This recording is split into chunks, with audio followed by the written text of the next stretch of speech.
64% ጉራጌ 64% ጉራጌ 32% ቀቤና 32 እኛ ጉራጌ እንጂ ቀቤናዎች አይደለንም እኛ ጉራጌ እንጂ ቀቤና አይደለንም 64% ጉራጌ 64% ጉራጌ 32% ቀቤና 32%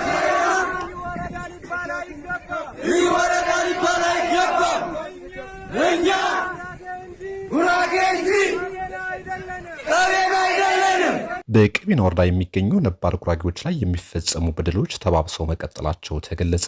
በቀቤና ልዩ ወረዳ በህገ ወጥ መልኩ የተካለሉ ነባር ጉራጌዎች ፍትሃዊ ጥያቄያቸው ምላሽ እንዲያገኝ ሁሉም ጉራጌ ከጎናቸው እንዲሆን ጠይቋል።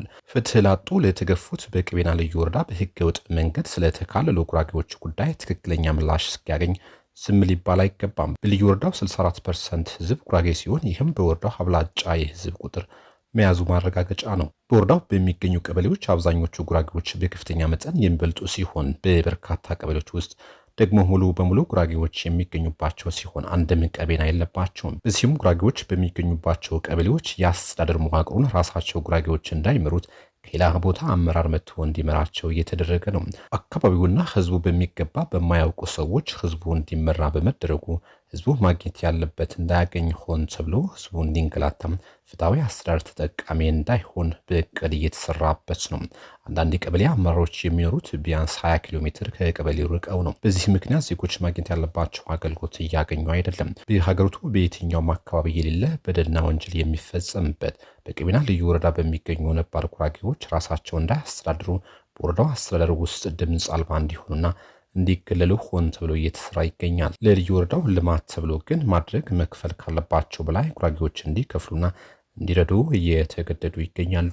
በወረዳው ታዋቂ ጉራጌ ሀገር ሽማግሌዎች፣ ምሁራንና ተጽዕኖ ፈጣሪ ዜጎች ከየትኛውም ማህበራዊ ተሳትፎዎች በማግለል ወረዳው ትንሽ ቁጥር ባላቸው ቀቤናዎች እንዲመራና ባለቤትነቱ ለነሱ ብቻ በማድረግ የሚሰራው ወንጀል ሁሉም ህዝብ ሊያውቀው ይገባል። ሌላው ዓመታትን ያስቆጥረው በቀቤና ልዩ ወረዳ በግድ የተካለሉ ነባር ጉራጌዎች ራሳቸውን ችለው በምስራቅ አበሽጌ ወረዳነት እንዲዋቀሩ የሚያደርጉትን ትግል አሁን ማጠናክረው ቀጥለዋል። ዛሬም እንደ ትናንቱ ትግላቸውን ከጫፍ እስኪደርስ ሰላማዊ በሆነ መልኩም ህገ መንግስታዊ የሆነ ምላሽ እስኪያገኝ ይቀጥላሉ። ከዞን እስከ ክልል አልፎም ፌዴራል ድረስ የሚመለከታቸው አካላት አነጋግረዋል። መሰረታዊ ማስረጃዎችንና